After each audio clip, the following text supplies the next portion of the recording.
11th chapter से हमको आज शुरुआत करनी है, ठीक है। तो इसमें लिखा है living longer and healthier life, यानी कि एक इंसान को जीने के लिए मतलब स्वस्थ ज़िंदगी जीने के लिए, अच्छी ज़िंदगी जीने के लिए क्या करना होता है, क्या नहीं करना चाहिए, वो सारी चीज़ें हमको आज पढ़ने को मिलेगी, ठीक है। लिविंग लॉन्गर यानी कि मतलब जो उम्र होती है, कहीं कहीं देखने को मिलता है कि कुछ देशों में जो एक आदमी की औसत जीवन आयु होती है कम तकरीबन 80 से 90 होती है, और हमारे देश में पहले के लोग सुनते थे ना कि पहले के लोग सैकड़ों साल जीते थे। सैकड़ों साल का मतलब 110 साल, 105 साल, 140 साल, 130 साल ऐसे करके। तो धीरे धीरे वो जीवन आयु हम लोग की धीरे धीरे कम होती चली जा रही है। कुछ देशों में ऐसा है कि अपने आप वातावरण को और जलवायु को ऐसा बनाए हैं लोग, ठीक है, आबो हवा को ऐसा बनाए हैं, मौसम को ऐसा बनाया है और नेचर को ऐसा बना दिए, प्रकृति के साथ खिलवाड़ नहीं किए हैं, अपने आप को इतना बेहतर तरीके से बनाए, मेंटेन किए हैं कि उनकी जो जीवन आयु है वो बढ़ गई है। अब जापान का एग्जाम्पल ले लिया जाए तो जापान में हर देश से बेहतर जीवन आयु होती वहाँ, ठीक है ना।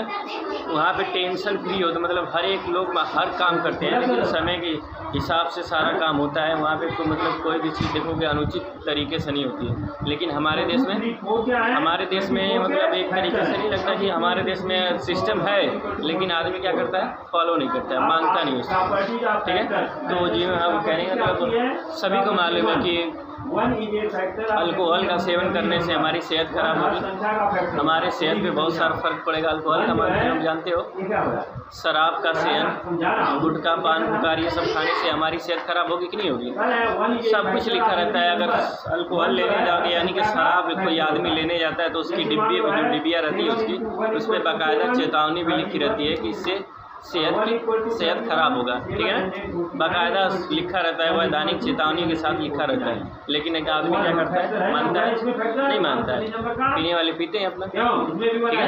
तो इसमें आप देखो क्या लिखा है, the 20th century has seen a rapid development in the field of medical science. अब देखो क्या लिखा है कि 20वीं शताब्दी में हमको ये देखने को मिलता है कि पूरा विश्व एक मेडिकल के क्षेत्र में यानी कि दवाइयों के क्षेत्र में और एक बेहतर तरीके से विकास हुआ है, ठीक है। विकास का मतलब डेवलपमेंट। पहले के लोग अगर बीमार होते थे तो उनको मतलब किसी अलग तरीके की पद्धति से इलाज किया जाता था। डॉक्टर, हॉस्पिटल्स वगैरह नहीं थे पहले, ज़्यादा की संख्या में डॉक्टर्स नहीं मिलते थे आसानी से, और भी बहुत सारी दिक्कतों का सामना करना पड़ता था, तब जाके इलाज होता था। लेकिन आज की डेट में अगर कोई इलाज मतलब कोई तबीयत खराब है, अगर तुम्हारा हल्का सा बुखार है, तुम जाते हो झोला छाप डॉक्टर के पास, किसी डॉक्टर के पास, बंगाली डॉक्टर के पास जाते हो, दवा ले लेते हो, अपना इलाज करा लेते हो, ठीक है। फिर उसके बाद देखो क्या लिखा है, this was time when different medicine, surgical instrument and new drugs were discovered. ये एक ऐसा वक्त था, इस वक्त में क्या हुआ, दिस वाज टाइम, ये एक ऐसा वक्त था व्हेन डिफरेंट मेडिसिन, जब अलग अलग दवाएँ, सर्जिकल इंस्ट्रूमेंट, यानी कि सर्जिकल इंस्ट्रूमेंट का मतलब ये होता है कि जब ऑपरेशन इलाज करने वाला जो इंस्ट्रूमेंट होता है उन चीज़ों का आविष्कार हुआ। एंड ड्रग्स और न्यू ड्रग्स और डिस्कवर, यहाँ ड्रग्स का मतलब गलत चीज़ नहीं है, ड्रग्स का मतलब होता है दवा। जिन ड्रग्स को मिला के दवाएँ बनाते हैं उन दवाओं का निर्माण हुआ, ठीक है। New Unix of treating diseases और एक्सप्लोर, देखो क्या था, नए नए तरीके, मतलब ये रोगों का इलाज करने के लिए नए नए तरीकों का ईजाद किया गया, ठीक। Because of these explorations people began to live a healthier life. अब इन सब आविष्कारों की वजह से लोगों ने क्या किया, लोगों ने एक अच्छी ज़िंदगी जीना शुरू कर दी। अब मान लो तुमको बेहतर इलाज मिल जाए, अगर हमको बुखार है, टाइफाइड, मलेरिया, कुछ भी अगर हम इलाज न करें हमारी शरीर खराब होगी कि नहीं होगी। अगर वही टाइम से बेहतर इलाज मिल जाए तो शरीर सही हो जाएगी, फिट हो जाओगे तुम, तो हमारी जीवन प्रत्याशा बढ़ेगी कि नहीं बढ़ेगी। इसके बाद देखो, in this chapter we shall study about some major development in the field of medical science. इस चैप्टर में हमको कुछ मेडिकल साइंस में यानी कि दवाओं के क्षेत्र में, मेडिकल के क्षेत्र में कुछ महत्वपूर्ण विकास को पढ़ने के मिलेगा, ठीक है। अब देखो क्या लिखा है, medical instrument, a number of medical instrument have been discover in order to diagnose several diseases. अब देखो क्या होता है, अलग अलग तरीके के औजारों का इस्तेमाल, मतलब आविष्कार हुआ, विकास हुआ, आविष्कार हुआ। अब मान लो जब चीर फाड़ होता है तो चाकू, उन सब का चाकू अलग होता है, उन सब के जो ये चाकू जो सब्ज़ी हम लोग काटते हैं उससे नहीं काटते हैं, पूरा पेट फाड़ते हैं। कहीं कहीं पे ऑपरेशन जब होता है तो क्या करते हैं, ये पूरा पेट फाड़ते हैं, ठीक है। पेट फाड़ने के बाद उनकी सुई भी होती है, सुई धागा सब होता है, लेकिन ये कपड़ा सिलने वाला धागा नहीं होता है, वो अलग तरीके का धागा होता है, मतलब ऐसा ही धागा रहेगा लेकिन वो अलग तरीके का धागा होता है। समझ में आए? तुम्हारे घर में किसी का ऑपरेशन होगा, मतलब जब ये पेट फटता है तो ऑपरेशन होता है, तो उस धागे को अब क्या होता है कि अब ऐसा धागा आता है, स्किन वाला धागा आता है कि वो उसी में गल जाएगा, पता नहीं लगेगा, निकालने की जरूरत नहीं पड़ती। पहले धागा ऐसा आता था कि मतलब वो धागे को बांध देते थे तो उसको फिर बाद में काटना पड़ता था, जब सूख जाता था तो उसको बाद में क्या किया जाता था, काटना पड़ता था, ठीक है। अब इसके बाद देखो क्या लिखा है, some of them have been mentioned below. अब उनमें से कुछ नीचे दिया गया है, जिसको हमको पढ़ना है, ठीक है।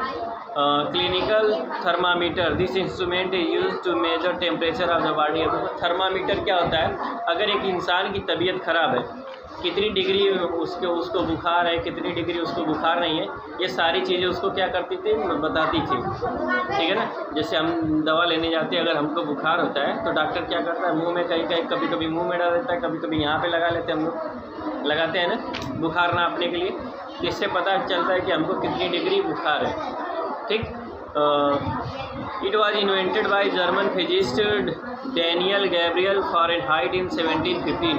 अब इसका आविष्कार किसने किया था, डैनियल गैब्रियल फ़ारेनहाइट 1715 ईस्वी में, यानी कि 1715 ईस्वी में थर्मामीटर का आविष्कार हुआ था, ठीक।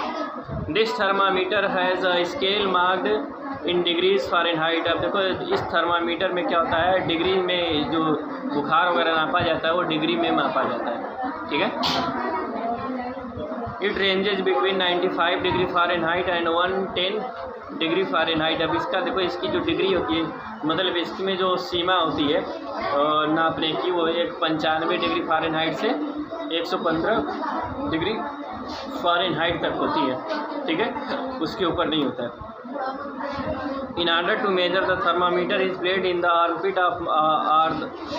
or mouth of a person for around 1 minute। अब देखो क्या होता है कि अगर एक इंसान को बुखार मापना है, अगर एक इंसान का बुखार मापना है, तुम डॉक्टरी में जाते हो, हॉस्पिटल्स में जाते हो, तो डॉक्टर क्या करता है, या तो तुम्हारे मुंह में डालेगा, जुबान के नीचे कर देता है ना, और यहाँ पे लगा देता है, तो उससे क्या होता है कि मतलब तकरीबन 1 मिनट के लिए तुम्हारे मुंह में थर्मामीटर या तुम्हारे बाह में थर्मामीटर को रख दिया जाता है। फिर वो तुम जब निकालता है तो उसमें देखता है कि तुमको कितना बुखार है, कितना बुखार नहीं है, ये सारी चीज़ें बताती है, ठीक है।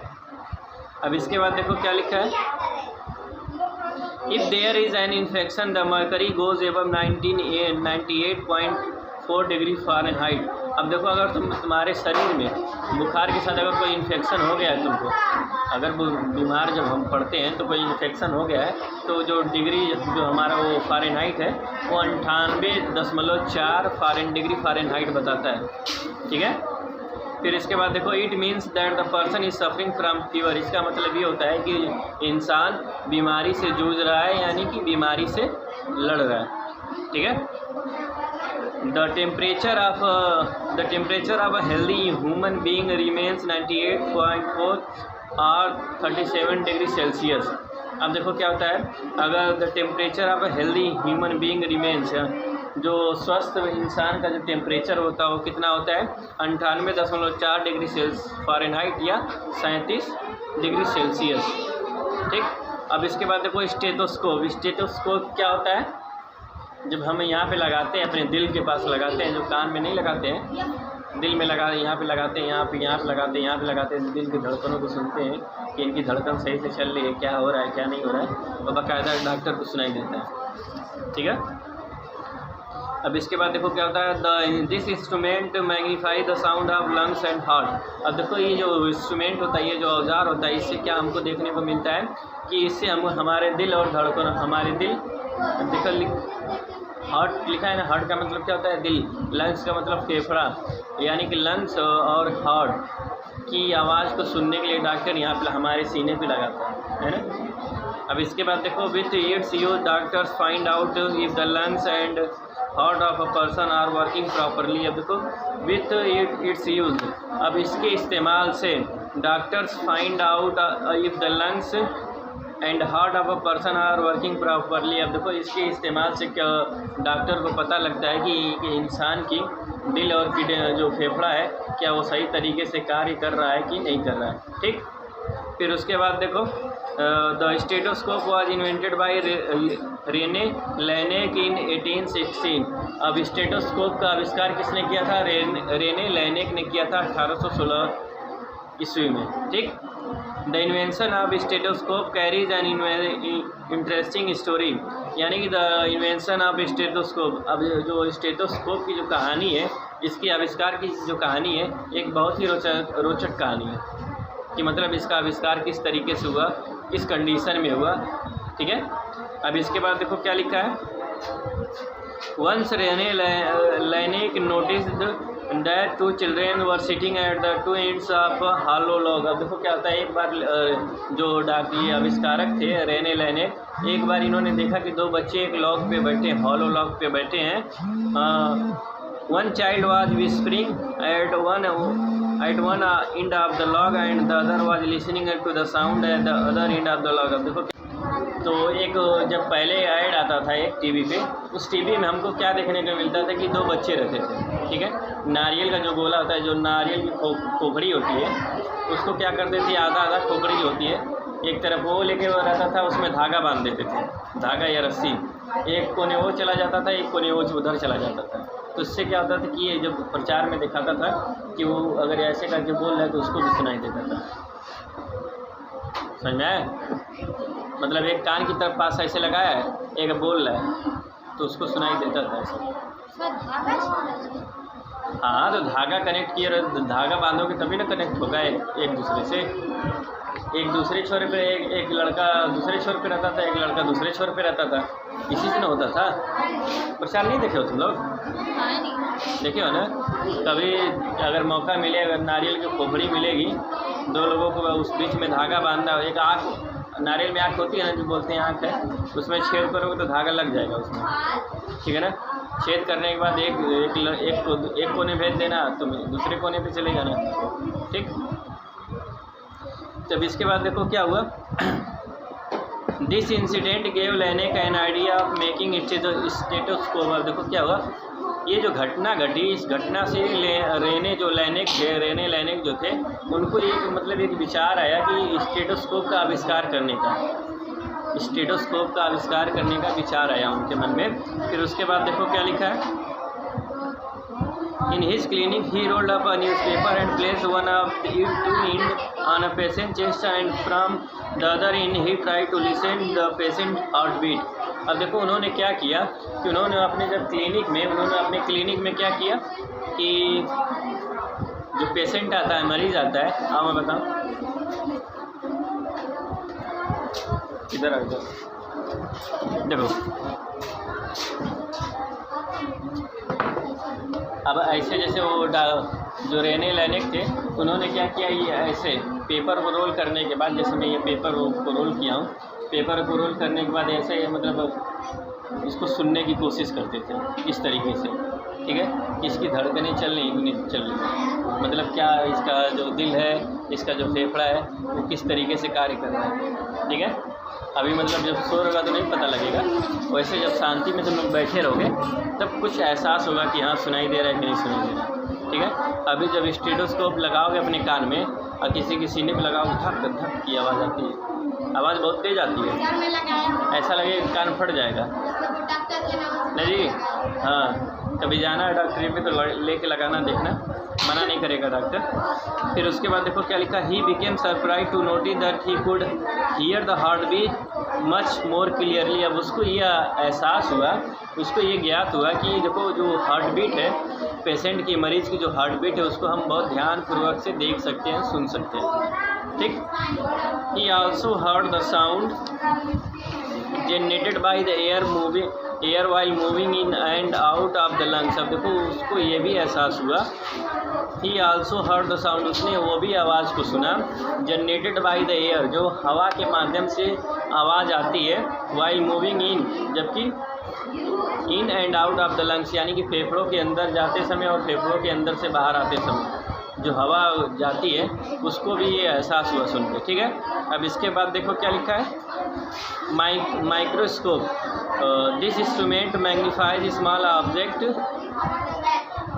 Many larger. अब देखो क्या माइक्रोस्कोप से क्या होता है कि ये माइक्रोस्कोप जैसे ही है, अगर हम अपने हाथ पे अगर माइक्रोस्कोप ऐसे करके देखते नहीं है, ऐसे करके देखोगे तो ऐसा लगेगा हमारे हाथ में कितने कीटाणु हैं। अभी तो लगता है कि हमारा हाथ एकदम साफ़ है, साफ़ सुथरा दिख रहा है ना। तो वही अगर किसी माइक्रोस्कोप की सहायता से अगर आप अपने हथेली पे देखोगे तो लगेगा बहुत सारे कीटाणु इसी में घूम रहे। देख लोगे तो खाना नहीं खाओगे।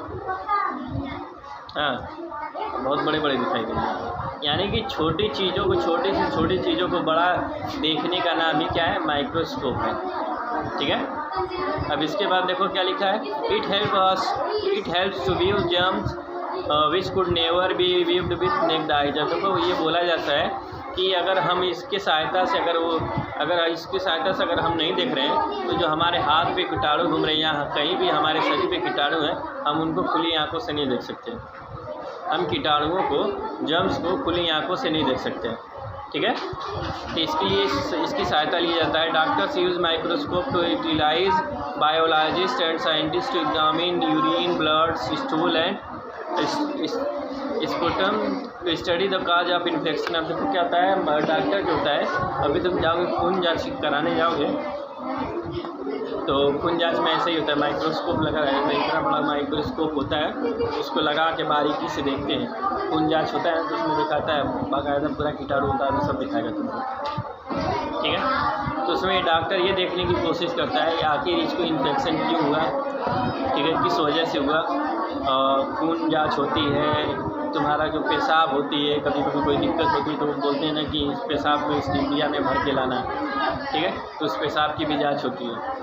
ये सारी चीज़ों का जांच डॉक्टर करते हैं, यानी कि इन्फेक्शन या जो इन्फेक्शन हुआ है उसकी वजह को पता करने के लिए। ठीक है, when the cause of disease is discover, जब ये देखो इस रोग का जब पता लगता है, it become possible to provide suitable medicine to cure the diseases. मान लो कि अगर तुमको टाइफाइड मलेरिया है, अगर तुम इलाज नहीं करवाए हो, चेकअप नहीं करवाए हो और डॉक्टर किसी और चीज़ की दवा दे रहा है तो क्या सही होगे तुम? नहीं ना। तो ये बोला जाता है कि खून जांच कराने से हमको सही मालूम चल जाता है कि क्या बीमारी है, क्या बीमारी नहीं है, किस कीटाणु की वजह से ऐसा हो रहा है। ठीक है, तो उसके बाद फिर क्या मिलता है, उसके बाद हमको बाकायदा ट्रीटमेंट मिलता है, उसके हिसाब से दवाई मिलती है, तब जाके हम सही होते हैं। ठीक है, अब इसके बाद देखो इसमें भी ये लिखा है कि there is an interesting story behind the invention of microscope. यहाँ इसके पीछे भी एक बहुत ही रोचक कहानी है। अबाउट 400 ईयर्स एगो, यानी कि 400 साल पहले, an optician in Holland now the Netherland, यानी कि हॉलैंड को पहले नीदरलैंड का, आज की डेट में जो नीदरलैंड देश है उसको पहले क्या बोलते थे, हॉलैंड बोलते थे। यानी कि 400 साल पहले हॉलैंड में an optician in Holland placed two different glasses and one behind the other while taking to his customer। यानी कि उसने क्या किया, दो गिलासों को आगे पीछे करके रखा। वो प्लेस टू डिफरेंट ग्लासेस, दो गिलासों को अलग अलग, वन बिहाइंड द अदर, मतलब एक के आगे करके, एक आगे पीछे करके रखा। While talking to his customer, जब वो अपने कस्टमर से बात कर रहा था। यानी कस्टमर का मतलब क्या होता है कि जब कोई डॉक्टर और कस्टमर से बात करेगा तो यानी कि पेशेंट है।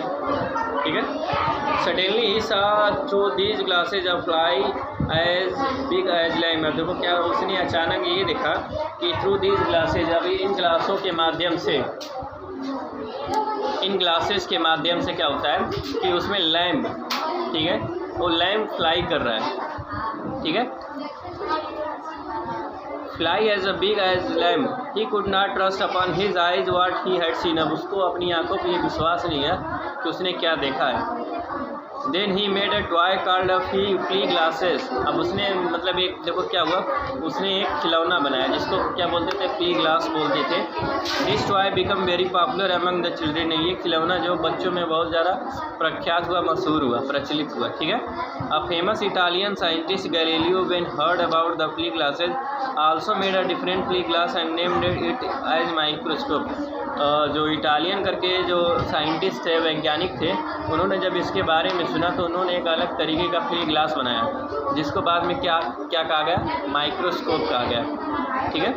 He used it to observe and examine small insect. अब देखो उसने क्या किया, उसने इसका इस्तेमाल किस रूप में किया, यानी कि छोटे छोटे कीटाणुओं को देखने के लिए किया, ठीक है। अब जैसे हम अपना हाथ देख रहे हैं तो हमको कुछ नहीं दिखाई दे रहा है, वही अगर माइक्रोस्कोप से देखेंगे तो इसमें बहुत सारे जर्म्स दिखाई देंगे, ठीक है। Today very powerful microscopes are available to identify germs and to carry out major surgical operation. And वो कहता है आज की डेट में हमारे पास ऐसे माइक्रोस्कोप आ गए हैं कि जिसकी सहायता से हम छोटे से छोटे छोटे से छोटे जर्म्स को आसानी पूर्वक देख सकते हैं और उनका इलाज किया जा सकता है, ठीक है। Electron microscope magnifies objects million of time larger. से जो इलेक्ट्रॉन माइक्रोस्कोप होता है ये मतलब जो छोटी सी छोटी चीज़ों को एकदम बड़ा करके दिखाता है। अगर मान लो इलेक्ट्रॉन माइक्रोस्कोप से हम अपने हाथों पे देखेंगे तो हमारे हाथ में जो कीटाणु दिखेगा, मान लो तुमको इतना बड़ा दिखेगा, इतना बड़ा दिखेगा, तुम खाना खा पाओगे, नहीं खा पाओगे, ठीक है। अब और पढ़ा जाए। अब इसके बाद देखो क्या लिखा है, machines that examine the internal body parts, यानी कि क्या लिखा है, machines that examine the internal body parts, यानी कि वे मशीनें जिससे हम अपने शरीर के अंदर का सारा परीक्षण करते हैं कि हमारे शरीर के अंदर क्या है क्या नहीं है, वो सारी चीज़ें हमको पढ़ना है। There are also some machine invented examine the internal body parts. यहाँ पे कुछ ऐसी मशीनें भी हैं जिससे क्या होता है कि हम अपने शरीर के अंदर के हिस्सों को देख सकते हैं, परीक्षण कर सकते हैं। The X ray machine that allows rays to pass through the body gives picture of the body and internal organs of the body। X ray machine से क्या होता है, that allows rays to pass through the body। अब इसमें देखो किरण निकलती है, x ray machine से एक किरण निकलती है जो हमारे शरीर में जाती है। Give picture of the bones and internal organs of the body. ये सब हमारे शरीर के अंदर की हड्डियों को और जो इंटरनल ऑर्गन्स होते हैं, ऑर्गन्स का मतलब क्या होता है, अंग, जो अंग होते हैं, अंदर के अंग होते हैं, उन अंदर के अंगों को पिक्चर खींच के लाता है। अब एक्सरे देखोगे तुम, किसी चीज़ का एक्सरे देखोगे तो ये क्या होता है, हमारे पूरा हड्डी दिखाता है, पूरा हड्डी दिखाता है। काला पेपर जो होता है, देखिए होगे प्लास्टिक का काला पेपर होता है, ठीक है, तो पूरा एकदम हड्डी दिखाता है उसका, ठीक है। X ray was discovered by William K Roentgen इन 1896, यानी कि एक्सरे का आविष्कार कब हुआ, 1896 में हुआ, ठीक है। X ray are particularly important to detect fractures of the bones. X ray are particular important to detect fractures of the bones. X ray से क्या होता है, एक्सरे से हमको ये होता है कि हम एक्सरे से क्या कर सकते हैं कि अगर हमारी हड्डियाँ अगर एक जगह से दूसरी जगह खिसक गई है तो उन डिफेक्ट को बताता है, उन कमियों को बताता है, उन सारी खामियों को बताता है कि हमारी हड्डी एक जगह से दूसरी जगह खिसक गई है, ठीक है।